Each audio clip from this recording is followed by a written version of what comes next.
Good morning, good morning. This is the Lady Autist, and today we're going to be starting a brand new series. This is going out to all the parents out there of kids with disabilities. It's going to be part of a series that is part of a question that literally all parents do at some point end up asking. Mainly the question of what's going to happen when I eventually pass on someday with my disabled child. We're going to go over some strategies, some methods, some planning to give you a little peace of mind and put that person with disability front row center in the planning and strategizing for their own lives.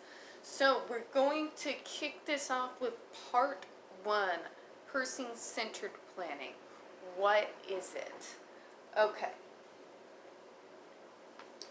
So when you ask that question, when you think about it, starting from when your child gets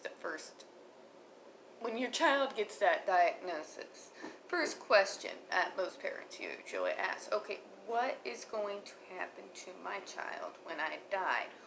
What do I do? Well, I'm going to make it just real simple for you. You plan. You plan. You start planning day one from the moment you get that diagnosis.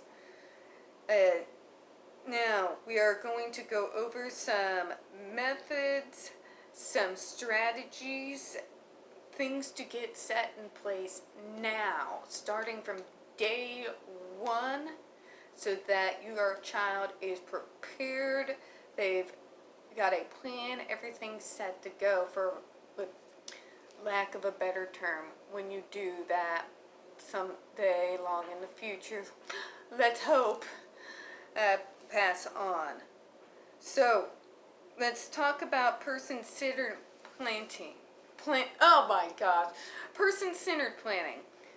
So what is it? So person-centered planning, and this is according to the Administration for Community Living, also known as the ACL. Person-centered planning is a process for setting and organizing the services and supports that an older adult may need to live in the community. It is a process directed by the person who receives the support. So, basically what that means is it puts the person with the actual disability in the driver's seat. This is something that can definitely get a little more, I know in the beginning the parents really need to be that heavy hand, but as your kid with a disability ages, it is important to start getting them used to making their own medical decisions. So starting about around transition age is really when you need to kick this person-centered planning here into gear. Sorry, I got hair everywhere. Anyways. Now, I believe person-centered planning should begin at the very start. At least apply some of its methods. But for the sake of time today, we will go ahead and just focus on adulthood.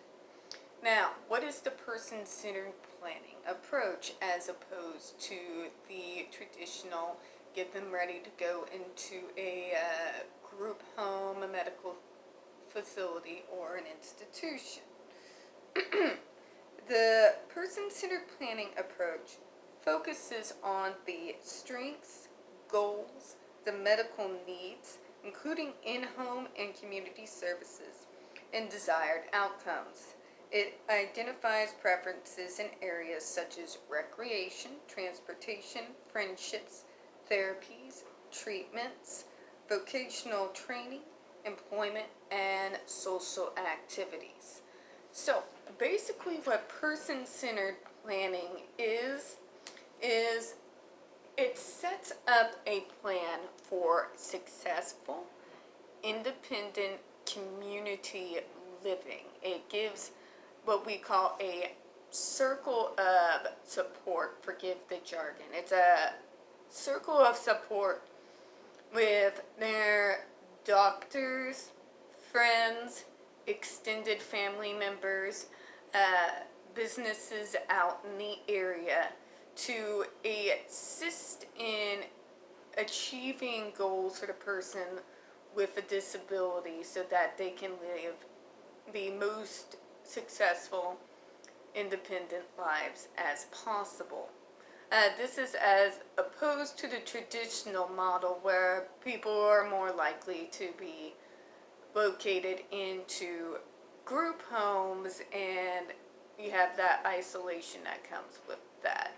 This is more getting the community involved, getting extended family members involved, getting friends involved so that the supports are there for when you pass on so that they can lead the successful, independent lives that you hope for them from beginning at conception. I'm actually a product of person-centered planning myself. My mom was heavily involved, of course, with most of the plans and getting that circle of support set up for me so that I could lead a more independent, successful life.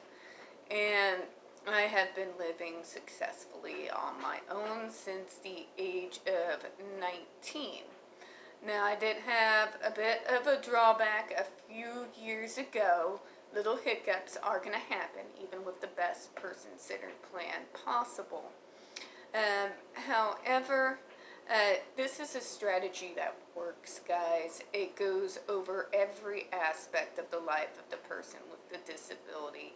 It gets those community supports set in place early, starting with that transition age, especially when you need to be hammering on it, so that we can live the same sort of lives that we see in our non-disabled peers. I'm a success story with it. There's several others of us that under the person-centered planning, since it started getting implemented, it's starting about around, I think it was the late 90s. Not sure on that, but it's been really successful. And I want parents to go ahead and look into this, look up the ACL, talk with some of us folks over at People First. There's a lot of resources out there. Go online, do a search, go over the person-centered planning. We will, in another video, go ahead and go over ways that it can be implemented and started just early on. You're going to be wanting to start in the early age to identify the strengths as opposed to the weaknesses that you see in your child.